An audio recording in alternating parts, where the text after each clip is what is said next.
The first thing you should know about me is that I'm a whore.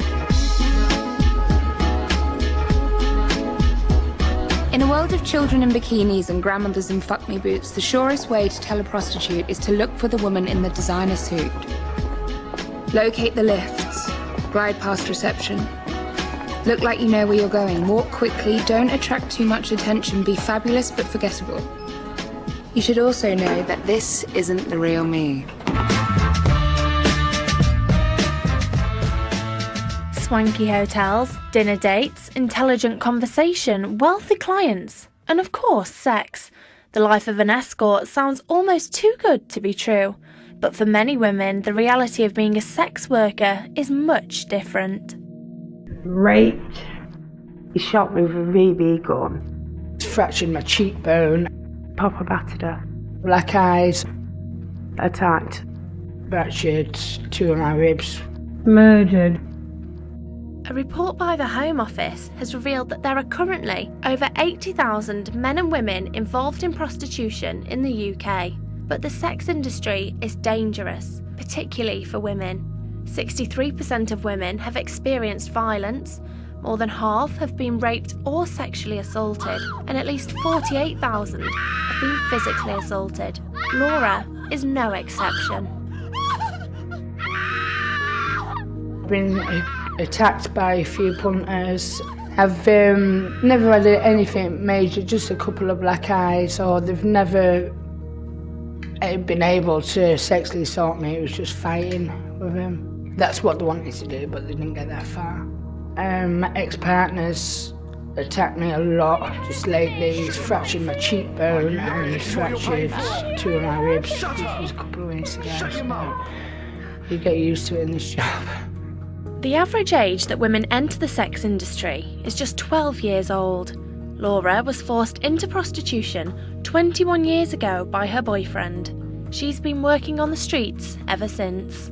He was a lot older than me. When I was 13, he got me onto drugs, and then when I was about 18, he'd got busted, so he didn't have no money, and he made me start sleeping with his mates for money. So that's how it started. But there is one main reason why many women turn to prostitution. Drugs. I was actually an amphetamine addict, and somebody gave me some heroin, and that time took course kind of thing, and I ended up being addicted to it. So then I started on heroin, and then I went to jail, come to Nottingham, and then that's how I ended up on drugs, and that's how I started sex working. 3 years ago, Terry was kidnapped and subjected to a brutal attack. But with attacks like these happening regularly, the women involved seem unfazed by what has happened to them. This bloke kidnapped me for 8 hours, locked me in his house. He shot me with a BB gun, but luckily enough, when he went out, I don't know where he went, but he went out, and the latch on the bottom of the bed, I broke the window and climbed down the drain pipe. This lady, bless her, because I was literally naked, wrapped me up in a coat and took me to the police station. Unlike many women, Terry reported her attack to the police. They never caught the man that did this to her, and he is still out there today. It is not known just how many attacks on sex workers are going unreported. Terry explains that the stigma surrounding prostitution makes many sex workers reluctant to report assaults to the police.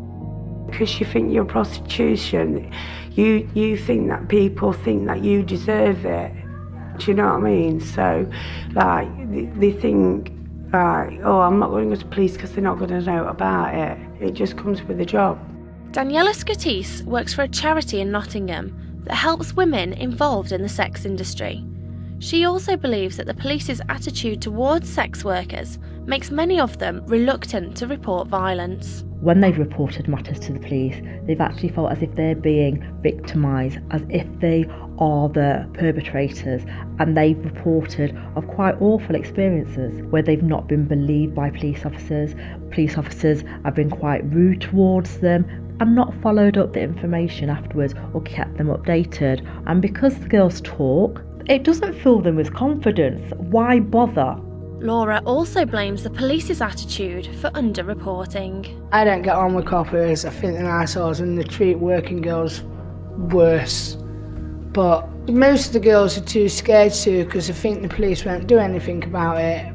Most of the girls just don't know where to go.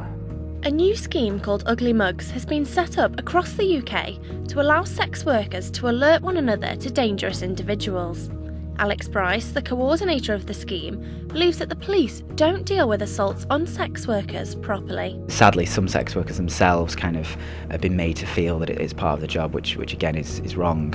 But also there is a very real sense that often the police don't deal appropriately with crimes reported to them by sex workers. Or at least once a month we get reported to us an incident where it has been reported to the police and the police haven't dealt with it properly.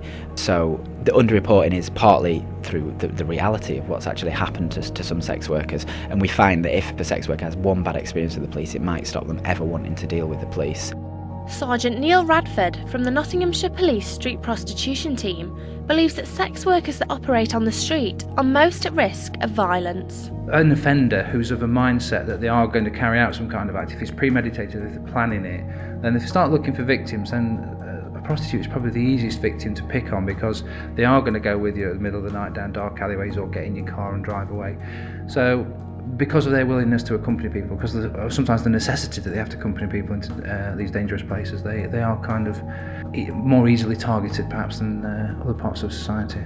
But Alex's research has found that street workers are not unique to this problem. Street sex workers are more likely to be attacked, but we do get escorts and premises, for example, are often targeted by sort of violent robbers because they have quite a lot of cash present, and sometimes they'll have security, sometimes they won't. But again, because of the nature of what they do, there still is an underreporting to the police, which is perhaps one of the main reasons why sex workers are targeted, because the perpetrators don't feel that they'll report to the police. But it's not just the street workers that don't want to report.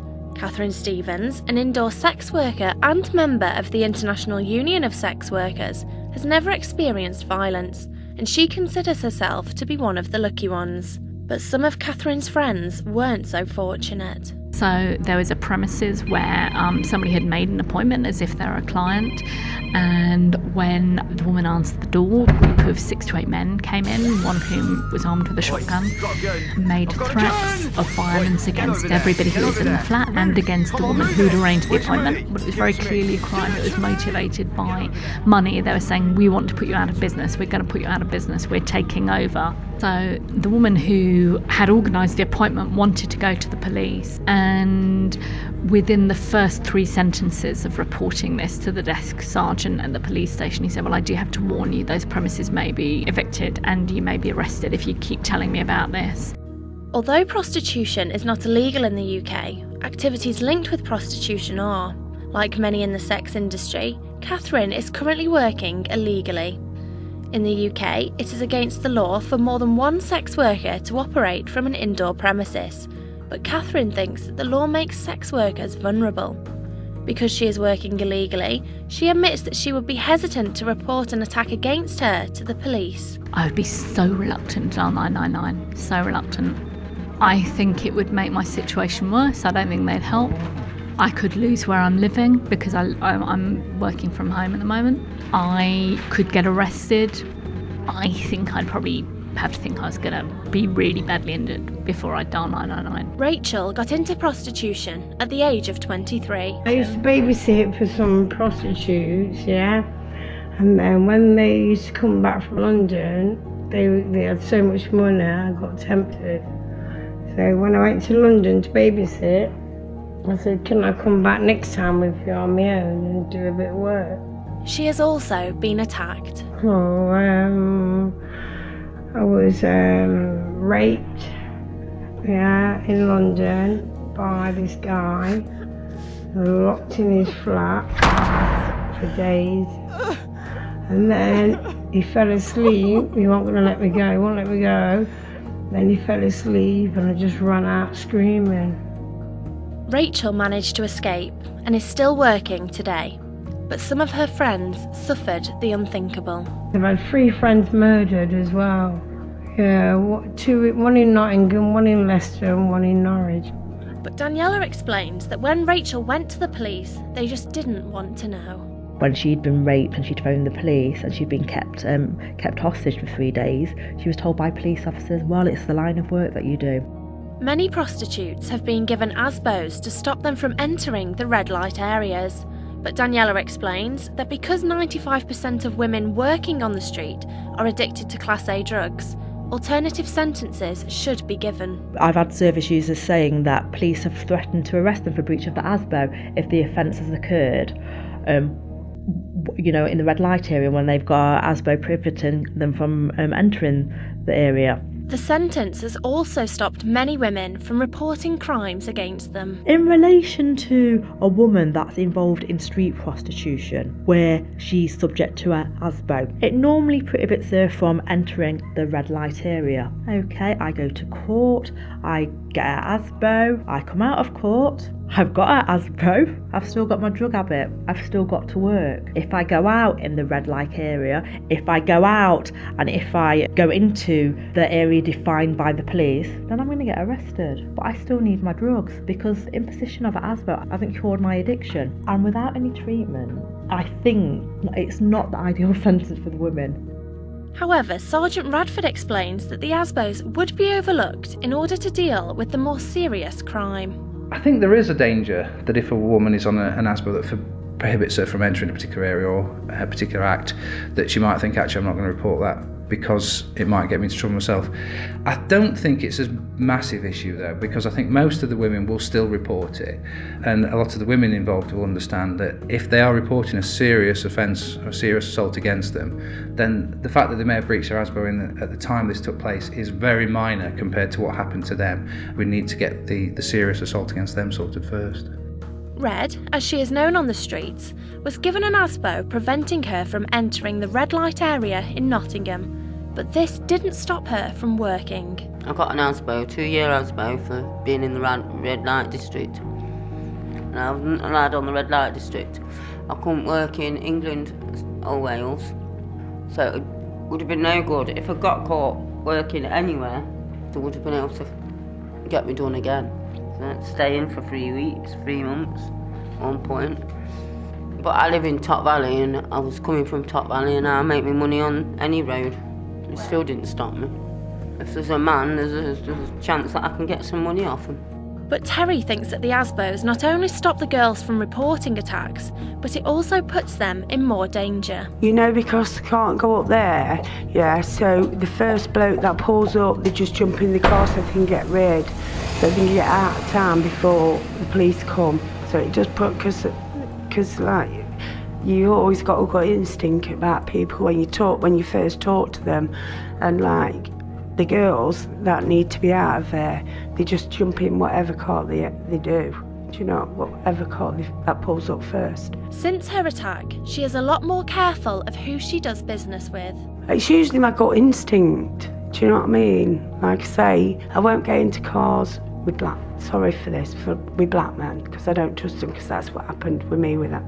When I got shot and that. I don't go into cars with more than one person, because I know I can, not overpower them, but I know I can fight them off. But if there's two, it's a bit harder. And I'd rather take the older man, because I know most of them are just lonely and that. So I know I'm going to get paid. I know they're not going to harm me, and then I'm safe at the end of the night. But the abuse doesn't just come from the clients. The women have also suffered verbal abuse from the public, who have negative views of sex workers. Dirty bitch, claptrap, whore, slapper, slag, streetwalker, prostitute, hoe, and scattle. That's what they call the working girls. But unless the stigma surrounding prostitution and the attitudes of the police and the public changes, then sex workers will continue to suffer in silence. A woman gets asked what she was wearing, where she was, whether she was drunk, all those questions which kind of feed into this society's view that people are asking for it. I don't think it's ever acceptable for violence, be it physical or sexual, in any circumstances, regardless of how a woman dresses, how she presents herself, or what she does in terms of what she says and the acts that she performs on other people. It's never an excuse for violence against them. I wouldn't like anything that's happened to me to happen to any other girl, so you've got to report it. But I don't know any girl out on the road that hasn't been assaulted.